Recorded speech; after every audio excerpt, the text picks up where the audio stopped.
responsible for its content. Opinions expressed are those of the hosts and guests and not necessarily those of KVOI or its sponsors.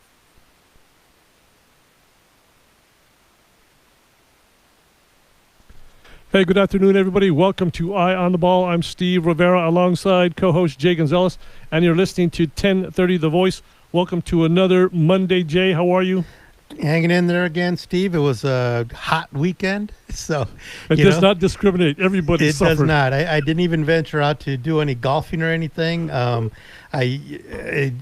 But you watched. Yeah. So I did watch. I wanted to go there. I wanted to go there because you were telling me, and we'll talk a lot about it on the back end of the show. But some dude won a lot of money. Well, with gambling legalized in so many places, there's just it's so much more out in the open than it used to be. Uh-huh. And so there was a lot on Twitter about this gambler in I assume Vegas. I don't know if he's in Vegas or Colorado, where, but he hooked his wagon to Colin Morikawa at the Workday charity golf tournament last week, and Morikawa just he filled up the bag with money. This guy bet on Morikawa to lead after the first round, and he won $200,000 on that. Now he's betting thousands of dollars. Sure. Made a $4,000 bet on that. He bet something like $10,000 for Morikawa to win the tournament, which he did in a playoff over Justin Thomas. He won $280,000 on that. He made a second bet during the tournament on some other odds for him to win, so he hit that. And then he had also made a bet on Morikawa to finish in the top five. So he cashed all four tickets for over $1 million. How much did the winner win? Not him. He won. I don't know. I think it's a couple of $1 million.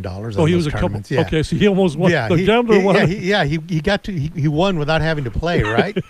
But it was a great golf tournament. It was riveting on Sunday. It went to a 3-hole playoff, and just watching these guys, what they can do. Mm-hmm.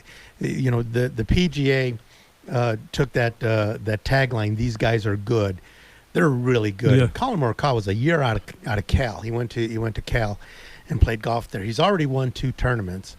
He was playing Justin Thomas, another one of the young studs on the tour, and these guys just went at it. Morikawa was down 3 with 3 holes to play. He caught him, went to the playoff.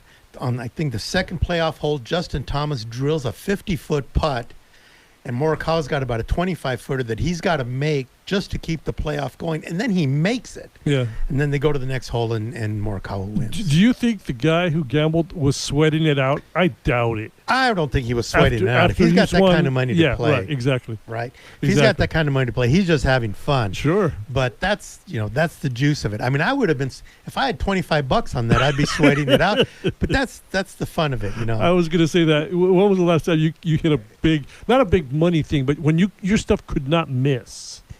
I've never had stuff that could not miss. Yes.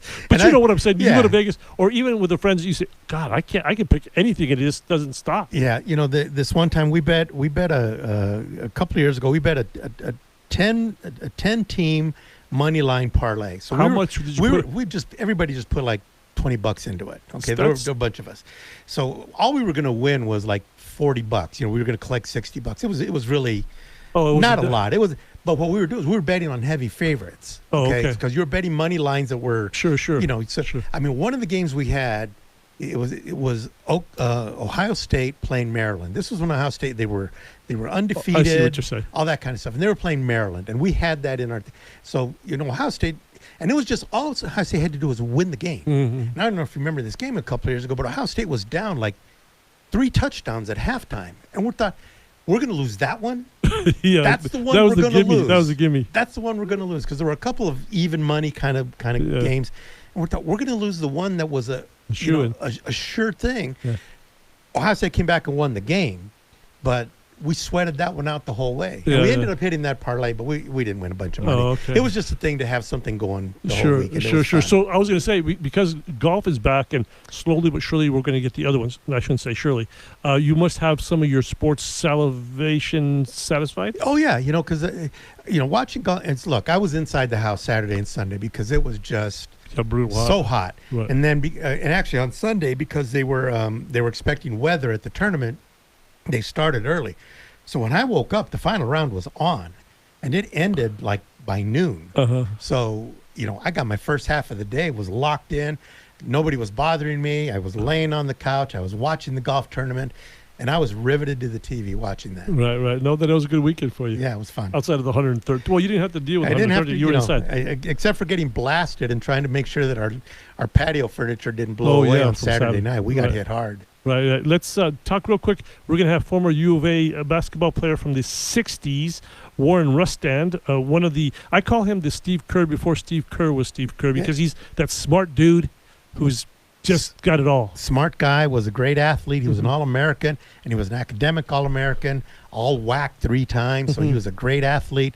And then he went on and he's made himself he's been an incredible businessman. He worked for a time in the Gerald Ford administration. So guy's been all over the place, and he's been ahead of some great companies, and he's been around a long time. Yeah, he's been on the show. But in fact, his timeline came up in May, and I think I got to get Warren Rustand back on. What a great guy, a smart guy, like you were saying. So we'll have him for like maybe 15 for 30 minutes. Anybody wants to call in, please do. We'd like your call, 790-2040.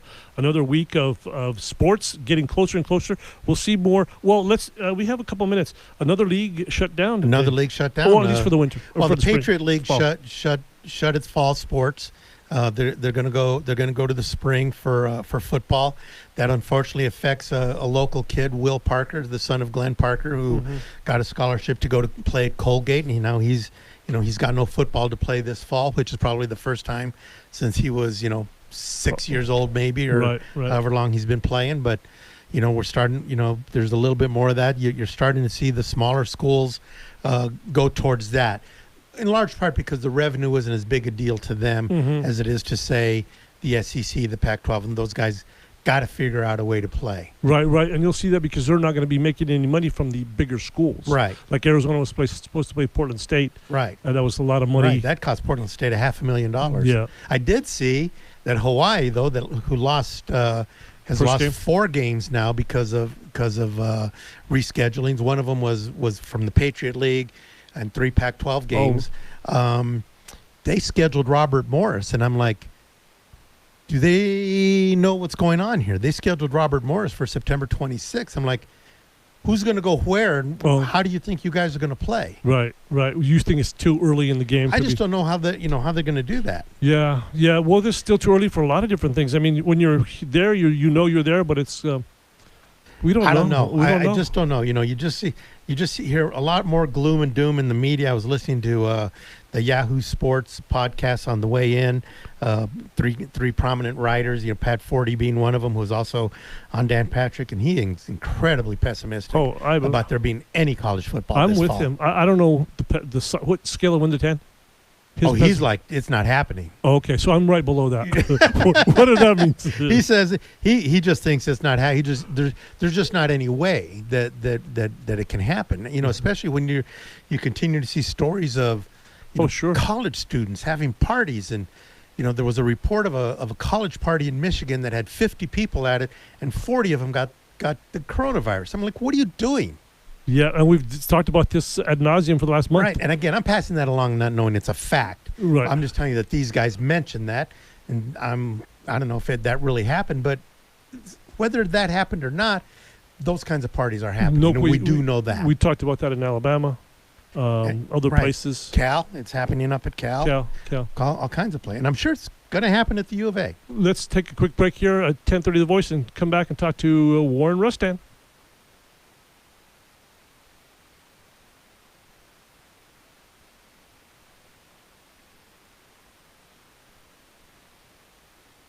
We have lots of ideas and even some solutions. 10:30, The Voice.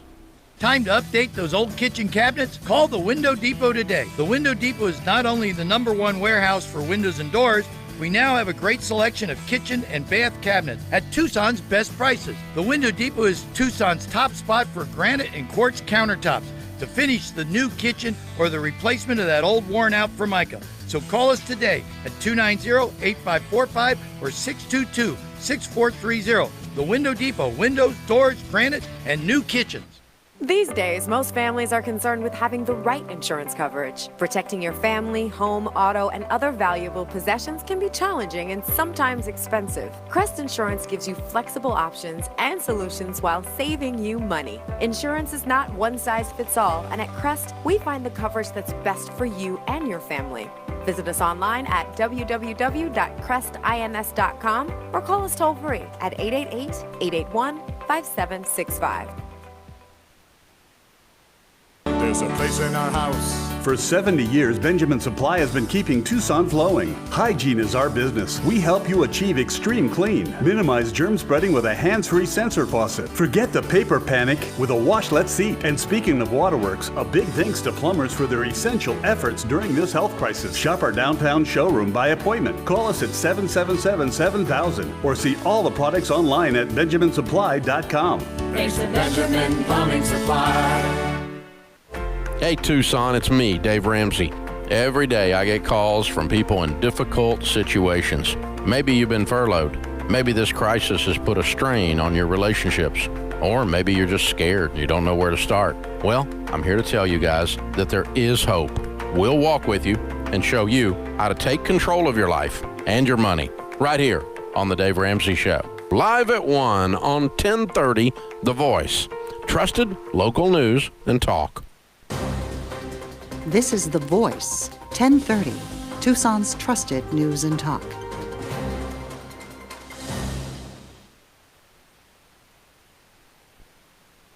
Hey, welcome back to Eye on the Ball here on 1030 The Voice. I'm Steve Rivera alongside Jay Gonzales. And now on the phone we have former U of A hoop star Warren Rustand. Warren, how are you? I'm terrific, thank you. How are you guys? We're doing well. Yeah, we're doing good, Warren. It's good to hear from you. Well, it's good to be on the show with you, and thanks for the invitation. I appreciate it. One quick question. I know you're kind of like the most decorated player from the 60s. In fact, a lot of firsts happened with you. Do you still have that silver medal, I think it was, from the 66 games? Certainly do. Yep, I have it in a little cabinet. I'll probably give it away to one of our grandchildren one of these days. Nice. Very nice. Warren, having been a great college basketball player, you had a chance to play in the NBA and stuff like that. What kind of a sports fan are you? What do you follow? Are you partial to college basketball? Do you like a little bit of everything? And how do you look at it from where you sit? Well, I'm first a participant before a fan. I love to participate in a wide range of sports and have my entire life, so that's been fun. But secondly, I'm a typical fan probably in that I enjoy the playoffs more than the regular season in almost every case in every sport. But I like sports across the entire spectrum of sports, right? So I'm going to watch tennis when Federer's playing Nadal, and I'm going to watch soccer when the U.S. women's team is playing for the World Championship. And I get excited about excellence in sports, about people who perform at the highest level, and I've always found that enjoyable and exciting. So I love all sports. So this time of year and what we're going through must be very, I don't know, what do you think about it, because there's no sports to watch? Well, on one hand, it's probably good for all of us to take a break, right, and spend more time with our families and True. Spend more time concentrating on other things. So I think that in some ways this giant timeout that's been called by the globe, right, called the pandemic, is pretty interesting, I think. And while it's taken sports away from us, lots of things away from a lot of people that we're accustomed to, it's also allowed us, I think, in a really great way to focus and concentrate on those things that are closest to us, meaning our families and others, that are really more important. And we get caught up in the busyness of other things that takes away from family and other and important things. So I think in some ways this virus, although deadly and difficult and challenging for so many, there's also some good that we need to see that's come out of it. It's interesting that you say that, because we've talked to during this time. Coaches have been so much more available to us over the last last couple of months. Sure. And in talking to them, they've said just that. Boy, as bad as this has been and as hard as it's been, to be a coach and dealing with your players and whatnot, they've looked at it that way. They've had more time with their families than probably they've ever had. Adia Barnes mentioned that and talked about how she's home with her son and has seen him a lot more, and all the coaches have sort of said that. So I think you make a good point there. Although I think we're all getting kind of tired of it, aren't we? Well, it'll be fun to see competition again, however limited that may be, and however challenging it may be, and probably without fans. But still, it's always good to see competition. It's good to see athletes competing, and I think we all enjoy that. Back in the day, after you finished playing here, you had a chance to play in the NBA. You didn't. You chose something else. But you were also an assistant coach. How was that, and what made you get out of it? Well, I really enjoyed coaching. It was a lot of fun. And Bruce Larson asked me to be his first ever full-time assistant. And so I did that. I concentrated on recruiting. I coached the freshman team. We had a really good time, and I thoroughly enjoyed the coaching. But there were just other things that I wanted to accomplish in my life beyond sports. And while sports are interesting and they're fun and they're competitive and challenging, there's also a lot of other things in life that I find interesting, and I wanted to move on to do some other things. And I've had a lot of time on my hands over the last 50 years to do some fun things in corporate America and politics, in academia. So I feel like I've walked across a wide range of topics, and that's been fun for me. That wouldn't have been fun for everyone, but each of us chooses our own path. Well, I was going to say, I mean, if somebody who gets drafted by the NBA and chooses not to go in that direction, I get it. It was a different time, and we even talked to Eddie Leon, who got drafted 3 times before he decided to go ahead and go play professional baseball. But when you think of what was going through your mind at that time, what was unappealing about the NBA for you? Oh, it wasn't a matter of it being unappealing. It was certainly appealing. It was exciting, highly competitive. I was drafted with the same team as Rick Barry, who was Rookie of the Year and became one of the greatest 50 players in the history of the sport. Nate Thurmond, who's another top 50 player. Tom Meschery, Al Attles, who went on to become not only a great NBA player but a great coach, general manager. So that was a great group of guys, and I got to know them and so forth. But it wasn't my long-term goal. It was never something – I had never geared my life to playing in the NBA. I wanted to be as good a college player as I could be, and then I wanted to go on to graduate school. I wanted to do other things. And so it was never it wasn't as if it was unappealing. It's just that wasn't part of my future design. And turned into a TV reporter. What was up with that? Us newspaper guys aren't too happy with those TV guys. My life is a series of experiences. I didn't have a career as such, right? It's because I couldn't keep a job, probably. So I just have done a lot of things. My life is a series of experiences that I've had, each one exciting in its own right, each one a chapter in my life. And then I simply close that chapter and move on to a new chapter. So for 2.5 years, I was on NBC as a sports reporter at 5 o'clock and 10 o'clock. I enjoyed it. It was fun. I learned about TV. I learned about the media, which I really wanted to do because I've been involved in media in other ways over my life. So, again, it was just a good learning experience. What was the best or biggest story that you had to cover back then? Holy cow, that's really interesting. I don't know. This was in the early 70s, 70 through 72 or something like that, right? Right, 69, 70. I mean, it was the end of the Boston Celtics' great era. It was the greatest team in basketball. They won 11 NBA championships in 13 years. The Yankees had just concluded their great dynasty, obviously, with Yogi Berra and that group. So it was the end of it. It was a transition in sports from 2 great dynasties to other teams now asserting themselves. And I saw that transition as being interesting and how other teams began to build to compete with the great dynasties. And so it was a fun time, I think, to be around. And you looked at the great basketball players at the time, Wilt Chamberlain and Bill Russell and those kind of guys. I mean, they were among the best of all time. So it was a fun time in sports. With all the business that you've been involved in, highly successful and all that, has there ever been an opportunity, or did you ever look into or think about maybe, getting into pro sports ownership or anything like that? I know there's some Tucson businessmen who got involved in that with the Diamondbacks when they came to Arizona. Ever any interest in any of that for you? Yeah, we looked at it really hard. We owned a shipbuilding company down in Louisiana. We built cargo, crew, and utility boats for the offshore oil platforms. And a guy came to us, and we had a chance to buy the Houston Rockets. They were in very difficult financial circumstances, and we could have purchased them just for the debt. And at the time, that was a reasonable number. And my college roommate and I, a guy named Bill Nicholson, who he transferred out of Arizona and went on to become a small college All-American at the University of Nevada in Reno. We looked at it very carefully and then ultimately decided not to. Probably one of the really dumb mistakes we've ever made because that franchise would have been, just in the value of the franchise would have been extraordinarily better today than it was then. But we chose not to at that time. Did the Maloofs? But we had a chance, and we looked at it very carefully. Did the Maloofs have to buy it then? Maybe the mid '70s, I think it was. Yeah. Yeah. So right. so where do we send our resumes? Hey, listen, you guys, I'd take your resumes any day. I love to listen to you. So what do you focus on now, Warren? What do how are you spending your time? How much are sports a part of it? And leisurely, are you semi-retired? I mean, what are you doing?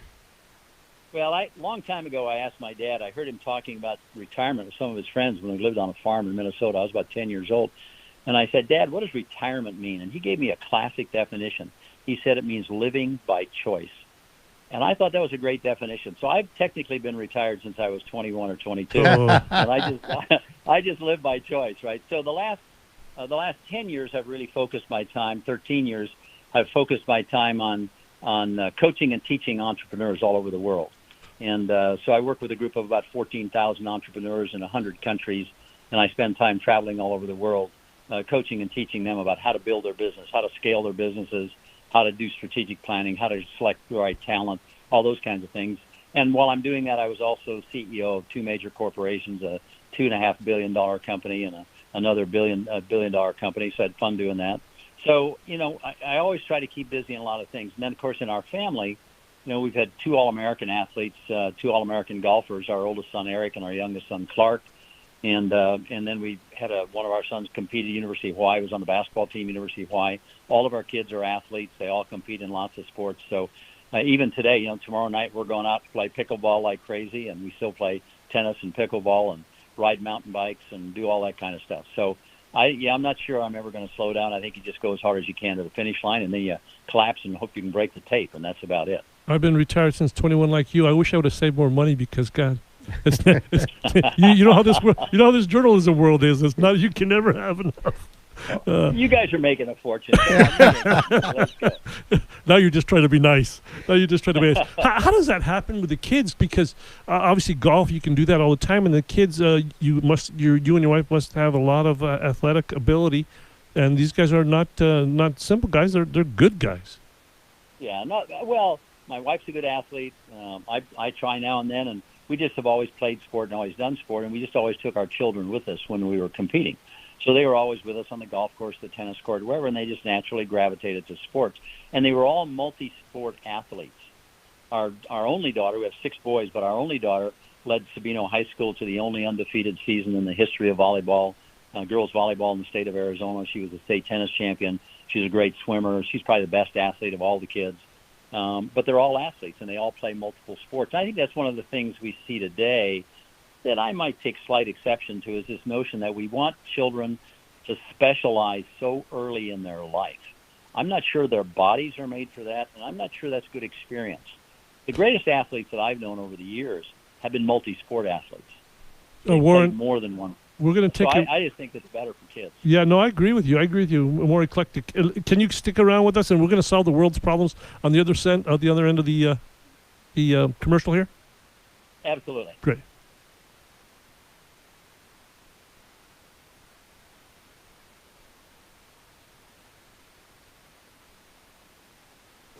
CBS News at the top and bottom of every hour. 1030 The Voice, Tucson's trusted local news and talk. This is a Bloomberg Money Minute. Signs that a resurgence in coronavirus cases was slowing the reopening of the economy sent stocks lower. The market started with solid gains before fear took over. The Dow Jones Industrial Average rose 11, the S&P dropped 30, the Nasdaq tumbled 227.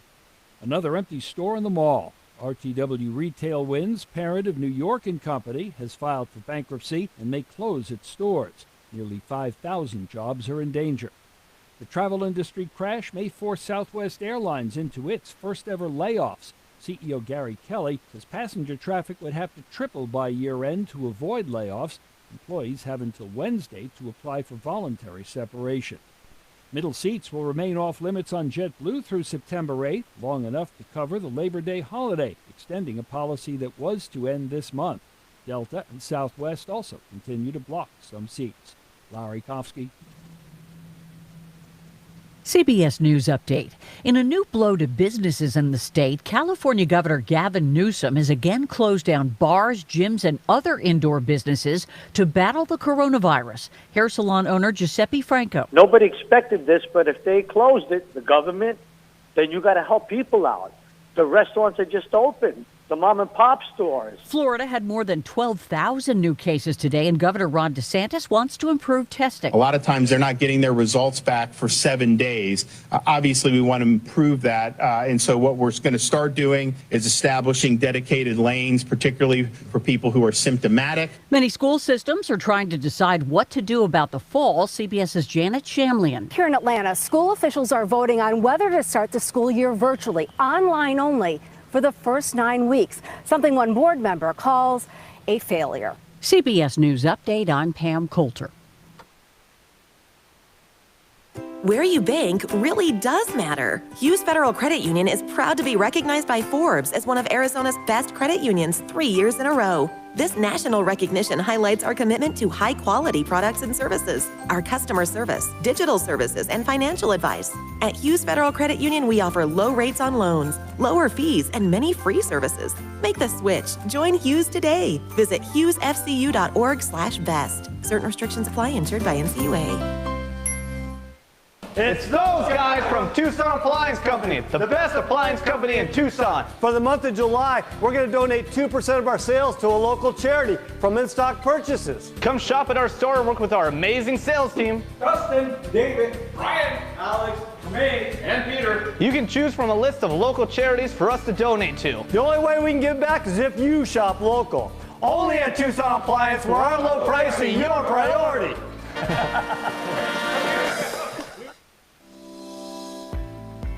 Being named the 2020 El Tour de Tucson dedication recipient was such an honor. I have been a part of El Tour in the past, and I know about some of these amazing names that have been dedication recipients in the past, but it was an honor to be chosen for that, not only for me, but for my organization that supports people with disabilities. I've met so many people through the riding and through El Tour that are now some of my closest and dearest friends. One of the things that makes El Tour, so safe and so well ran is all the law enforcement that gets involved, blocking up the roads. My favorite part of the course, on the newer course, was the backside of Pistol Hill. I think what's amazing about El Tour is there's something for everyone's ability level. It includes the opportunity to be out there. You can even do a 1-miler. You can do something at home if you're limited to being indoors. That's what's great about it, is all abilities are encouraged. It's very inclusive. Tucson's source for trusted news and talk. 1030, The Voice.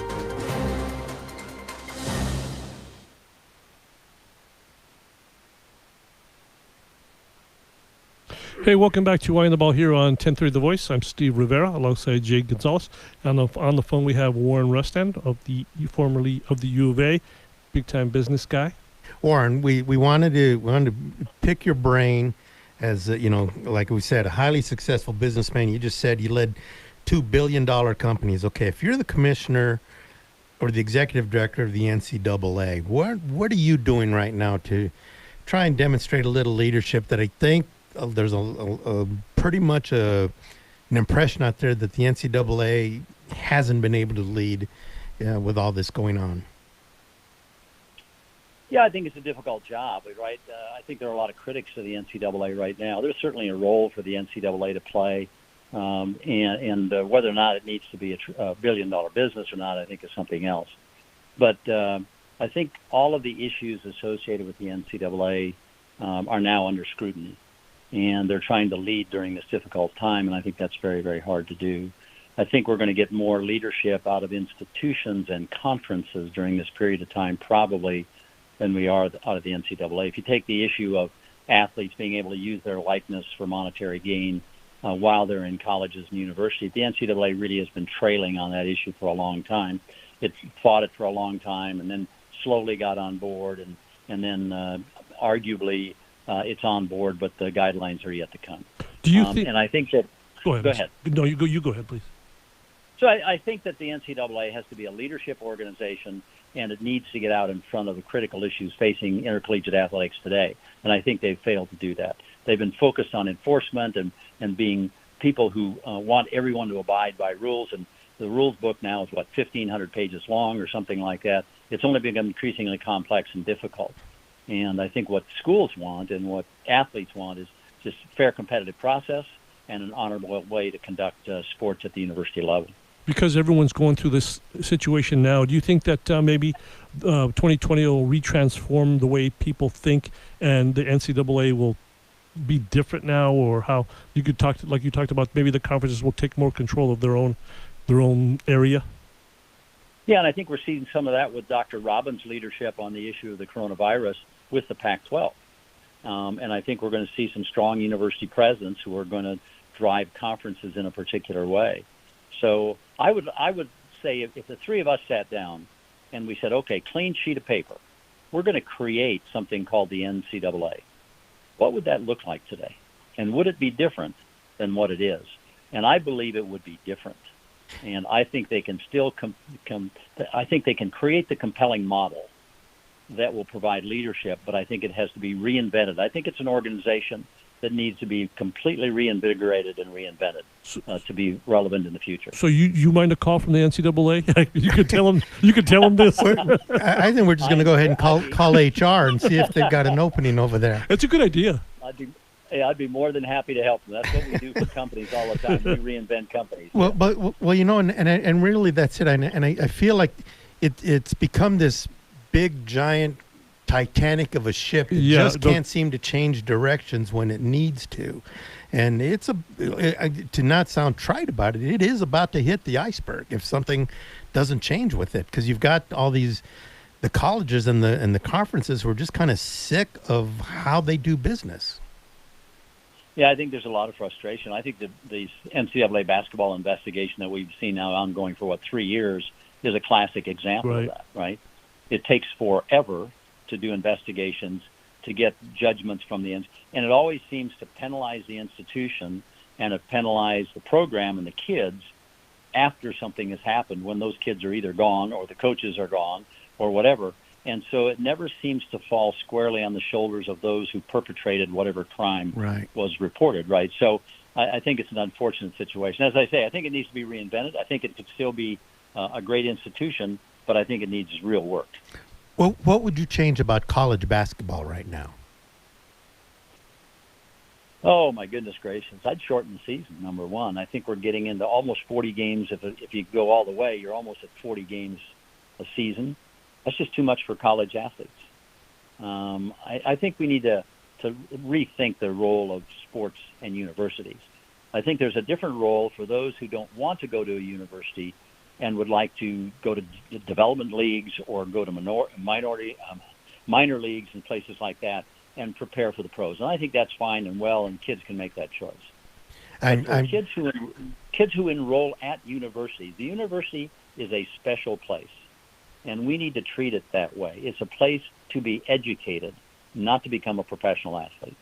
And I think for those who stay the course and do become professional athletes, that's great. That's 1%? 2%. It's small. Of all those who plays college sports are going to go on to play. So we can't design a program that's geared to the minority. We have to design a program that's geared to the majority. And the majority are going to go on to become doctors and lawyers and teachers and coaches and take their place in society and do a great thing. They're not going to play professional sports. For those who are in school just to play professional sports, I think there are other avenues. Yeah, and I disagree with people who say, if you let the great high school basketball players not come to college and go somewhere else, that it's going to diminish the product. I just disagree with that completely. No, plus people go watch the school. They go to cheer the school and the people in the school. And the sports will seek their own level, and they'll still be outstanding because there's plenty of great athletes who also want to get a great education. 100% we agree. need to look at the Stanfords and the Harvards and the Dukes and the Yales and the Chicagos, and they produce great teams and they produce great scholars. And I think that's where we ought to be focused. I'm getting the T-shirts tomorrow. Vote for Warren. It's funny because I'm in 100% agreement with you on that. You know, if I've said for a long time, if a kid doesn't want to be in school, then don't come to school. You know, people get upset when guys transfer or they leave early because they want to go play professional ball. I'm like, then that's the best thing for them. Then go and let the people who want to be here stay here and do what they do. No question. Yeah, I've always felt that way, and so that's part of the NCAA and professional sports coming together on some rules governing age and academic requirements and those kinds of things. And I hope they do at some point, but I think it's kind of all archaic right now, and it's the fans are getting abused, universities are getting abused in the process. I just don't think it's a healthy environment. You were in school almost 60 years ago. I hate to date you, but that's okay. But what were you've had some great accomplishments, like huge accomplishments. What were some of the big ones? Oh, I mean, first of all, I don't, compared to others, I haven't done anything in my life. So, there are others right. who've done great things, right? But I just had so many great experiences and fun along the way. For instance, I thought playing great basketball, at least as good as I could play, I tried to reach my potential in basketball. But there were other things also at the university level. I wanted to be involved in student government. I wanted to be a good student, right? I wanted to find the person that I'd like to spend my life with and marry that person. And I was able to do that. I was student body president, right? So I was involved in student government the whole time. I was involved in a fraternity. We worked hard at our academics and still played really good basketball. And I don't think today athletes are allowed to have a full college experience because coaches necessarily want to dominate their time. They want them in study halls. They want them at practice. They want them breaking down film. So they may go to class or they may take online classes, but they're not having a complete college experience in any way, right? And I think that's unfortunate because college and university life is a period of growth and rounding and preparation for a successful life. And I think that we need to require more of our athletes to participate in that full student experience. That's an incredible perspective because I think of my college life and on top of the classes were hard and there were times that I was just pulling my hair out and pulling all-nighters, but I was having fun. And you do see some of these kids and they just don't look like they're having fun. Even let me put it this way. Going back to just last year, I just didn't think I saw Nico Mannion having as much fun as he should have been having. And maybe he was, but just watching him up close, it looked like it was too much of a job for him to just kind of let loose and play basketball. And you don't have to stop with him. Right. There's a lot more like that. And they're everywhere. The good thing is there are a lot of really gifted athletes that we get to see, right? Because of weight training, nutrition, and exposure to professional sports, the athlete today sees more, knows more, can do more. In addition to that, the human race has just gotten bigger, stronger, faster. Right. And so as a result of that, we have some phenomenal athletes, extraordinary. You look at LeBron James at 6'9", 250, 260, chiseled out of granite, and the things he can do, and you get mesmerized by that kind of talent, right? And so that's exposure that we didn't have. We didn't have the weight training, nutrition. We didn't have that kind of stuff in the 60s and 70s. And so as a result of that, the athletes competed against their generation of athletes well, but this generation of athletes is quite different. And we just need to have an appreciation for their skills and talents. But I always hope it's fun, right? Yeah, you want it to be. It's supposed to be. Every experience should be fun. It should be. You mentioned being a student body president. I think you're only one of 2 All-Americans at U of A to be a student body president. Do you know who the other one was? Was it Udall? Yeah, Mo Udall. Oh, that would have been my only guess. Yeah. So how was that? You kind of politics and hoops and eclectic. Yeah, I thought that was all part of the college experience. I was student body president of my high school as well, and I knew coming into the university that I'd like to participate in student government, and I had a chance to do that. And it was really fun because the athletes at the time really rallied around my candidacy and really went out and helped get votes out and everything else. I was really proud of the athletes because there are very few athletes who get to have that experience in college to have one of their peers elected student body president. So the athletes really worked hard at that. And I thought that was a great experience. And I grew up on an isolated farm in Minnesota in an all-white community. I moved to Southern California and went to an all-white high school. I came to the University of Arizona, and all of a sudden I found all these cultures and and different people from different places, religion, ethnicities. It was fantastic. It was just such an exciting place for me. And I've relished that all these days. And I met some great young men when I was a freshman, sophomore at the university who just happened to be African American. And if you recall, that was the civil rights movement in this country. That was 60, 61, 62, 63, that period, right? People were marching in the streets. And Olden Lee, who was a defensive back on the football team, Gail Hopkins, who was a track guy, long jumper, as you'll recall, at the University of Arizona, went on to become an Olympic medalist. They were two of my closest friends. And we used to sit and talk about what it meant to be a black person in a white society. They helped me appreciate and understand the journey that they had been on, which was so different than my journey. And it really helped me appreciate and understand that while I could never walk in their shoes, I could have great empathy and understanding for what they went through. They remained two of my closest friends my entire life. I talked to Olden Lee just a few days ago, and I spoke at Gail Hopkins' funeral. And they're just fantastic men because they helped me grow. I think that's the great thing about a university. That's a great thing about sports. It allows us to appreciate each other for who we are and what we bring to that event at that moment in time. And I think that's part of the humanitarian experience that we have to have in a university. And I'm hoping others have the same kind of experience I had because it changed the trajectory of my life. It made me a better person and a more understanding person. And I've always had that experience. And then our basketball team had a couple of experiences where we went to check into a hotel, and the black athletes were denied the opportunity to stay. And so we all left, obviously. We went to a dance one night after a basketball game at a university that'll remain unnamed, and we were asked to leave the dance because there were black people on our team. And, you get sensitized to things in a different way. And so as we look at the movement today and what's going on in the country today, it's not just the virus that we're dealing with today. We're dealing with civil justice and social unrest and those kinds of issues. And then you throw on top of that a presidential campaign, which is going to try to extort that whole process. It's pretty tough for citizens today in looking at what we're facing. All right. Well, we're going to nominate you for the next athletic director at Arizona, the next president at Arizona, and the next executive director of the NCAA. And then if you want to run for president, we're all for that as well. How's that? Yeah, well, Jay, you have no idea how bad things could get. If Well, Warren, we appreciate you spending all this time with us. Fascinating stuff. It's a pleasure to talk to you, and just some of the history that you bring around. It's fun to have you. So we hope we can do this again. Well, I'd love to do it again, and you two guys do a great job for City of Tucson and for University Athletics, and I really enjoy listening to you. And thank you so much for what you contribute. Thanks a bunch, Thanks Warren. a bunch, Warren. Appreciate it. Have a great evening. Let's take care. Bye-bye. Thanks. We'll take a break real quick here on 1030 The Voice.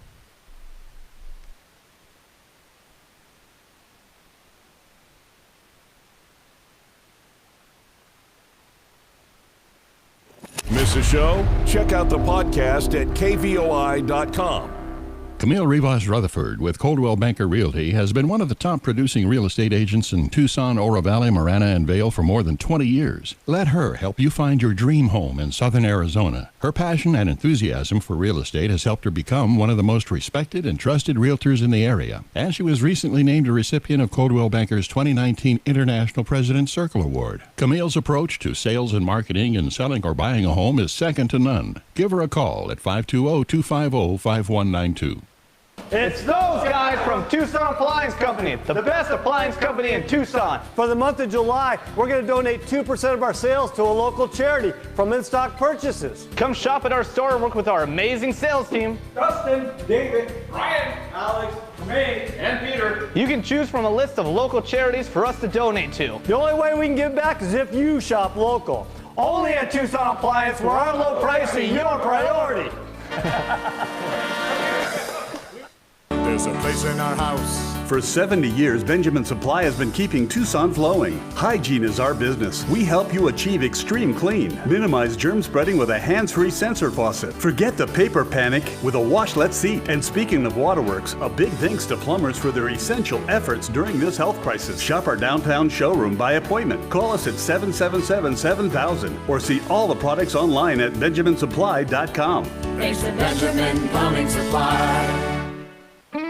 If you like sitting around the porch or dinner table sharing stories with friends, that's what we like to do here at Our American Stories. I'm Lee Habib, and each weeknight we bring to you stories about American love, funny stories about first jobs, this day in history, American dreamers and marriages, and even the stories of music and acting legends. I invite you to sit around the porch with us as we share Our American Stories. Evenings from 7 to 9 on 1030 The Voice, Tucson's trusted local news and talk. Trusted local news and talk. All day, every day. 1030 The Voice.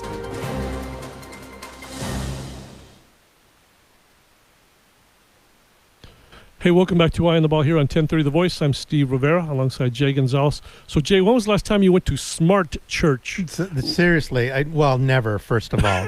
But that's great stuff, isn't it? But, I just had a great suggestion that we should just bottle that up, record it, and sell it as a webinar. I mean, holy cow, what a great guy. And, I've talked to Warren, in a lot of different respects as a business person, talk sports with him and stuff like that. And just, he never disappoints and just always has great insight into everything. And just right off the top of his head, I asked him, if you're the NCAA executive director, how would you do this? And without skipping a beat, he gave a great answer, and it's like, we're ready to make him the NCAA executive director. Right. That's why he's become who he's become. That's exactly, you're that kind of guy, and great things happen to you, and you do great things, and you make great things happen, and that's what he's done with his life. I wonder if he can solve my world problems. Yeah, I'll have to call him. I'll have to call him and let him know. Yeah. Hey, so a lot of things going on at U of A that we kind of miss because we talk a lot about football or whatever, right. And not so much miss, but a lot of stuff going on. We talked maybe 2 weeks ago or so. Adia Barnes,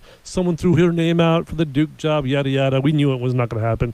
So something else happened. Right. We need to close that loop because we threw that out there not because we thought anything was going to happen, but when the Duke women's basketball coach job suddenly opened up kind of out of nowhere, right? Immediately ESPN named Adia as one of the top candidates for that job, and we talked about how those things happen, and literally those things sometimes are just made up. Somebody says, okay, here's a good name, let's throw that name out there.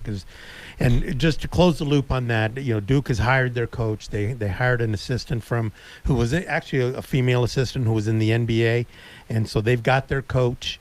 Adia's not going anywhere, and in fact, this last weekend the U of A got commitment from two of the top high school players in the in the land. Well, actually, one is an international player. In the world. Say in the planet, right? They got a top 40 recruit coming out of high school, a 6'3" center who's going to come here. And then she got a shooting guard from overseas or a point guard from overseas. And, apparently she's got a 3-person class right now. Well, these are committed athletes for the next recruiting class. So they can sign in November. It's for the 2021 class, so they wouldn't be here until the 2021-2022 season. I think on her roster she has 4 or 5 from overseas. I think. Yeah. I could be wrong. Yeah. U of A has 5 or 6 from overseas. Right. I was talking to Corey Williams not too long ago, and do you know how U of A's point guard U? It's now Passport U. I'm using that. Thank you, Corey Williams. You need to credit somebody with that, but.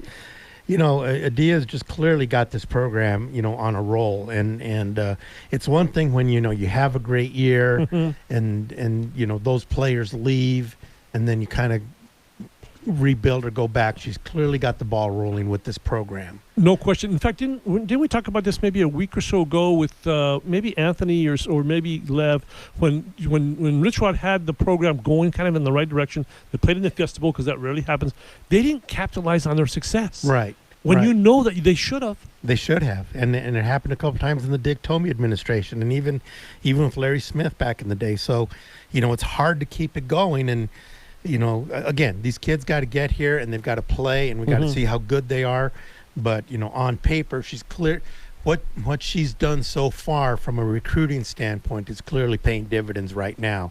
And let's see what happened. And let's not forget, the best recruit she got for the upcoming season was to keep Ari McDonald. Right, no question. Right? I was going to say that. No, there was a fan vote on the U of A athletic website and the fans voted that her 2018-2019 season, which was season before last, when she led the country in scoring and they won the WNIT and all that stuff, that people voted that as the greatest basketball season for a women's basketball player at the U of A ever. Yeah. Now again, we have memory loss sometimes, and there've been some other great players who've come along, but Adia was one of them. Adia was one of them. Right. But again, it's kind of, man, this program right now is just off the charts. And you know what the thing is, and you cover sports like I have over the years, I think one of the best things that happens to teams is when you get all that talent, they compete against each other. So the best way to get better is by competing against guys who are better or women who are better. And now Ari has a chance to go against his point guard, I think. Maybe not. Ari will leave before she gets But here. you have that connection of becoming better with competition. Right. Well, she's already got a class coming in this year that was one of the top classes around. So they should just keep getting better, and it kind of builds on itself. And that's how. When you think about how Arizona got to become Arizona, we talked with Scott Thompson last week.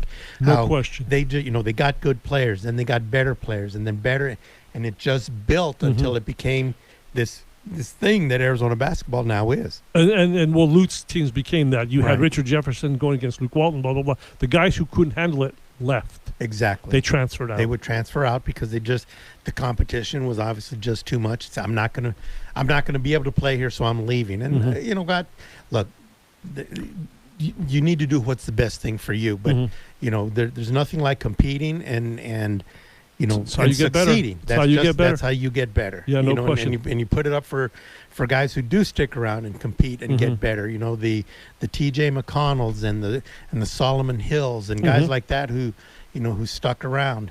Corey Williams. Who just stick around and do well, and then boom, they become somebody. Lastly, junior colleges. Yeah, we had Jim Monaco on, and that was at a time when things weren't looking so good. Right. And they're still kind of dicey, but the National Junior College Athletics Association announced today that they're going to push all their sports into or after the first of the year. So that means, and it's not as complicated for somebody like Pima that doesn't play football.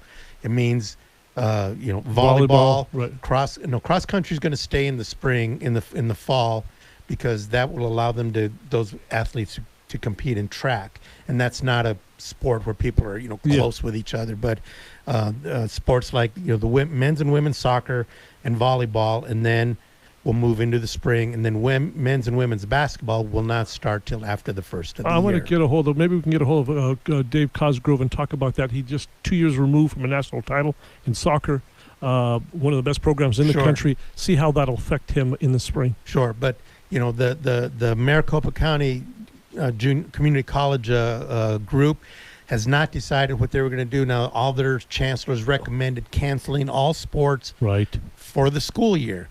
Maybe this will get them to step back a little bit and go ahead and have sports after the first of the year, the way the rest of the country is doing. That would hopefully hold things together for Pima and the other colleges were sticking around. It does give them borrowed time, some more wiggle room. It does. Right. It does. Because we're up against it now, maybe 10 days, 2 weeks from deciding about UA football, everybody's football. All those things. The SEC athletic directors met today, and they didn't announce anything, but everybody believes that both them, the ACC, and the Big 12 are all going to announce something by the end of the month. Right. You can't have BYU playing Notre Dame for 10 straight weeks. Exactly. Hey, let's take a break. Good show today. Yeah, good Thank show. you. Warren Rustand was awesome. If you're just catching the tail end of our show, be sure to go on our podcast and give them a listen. Yeah, smart. You come out smarter. We'll have some more great guests for you the rest of the week. Yes, here on 1030 The Voice. Thanks, everybody. Have a great evening.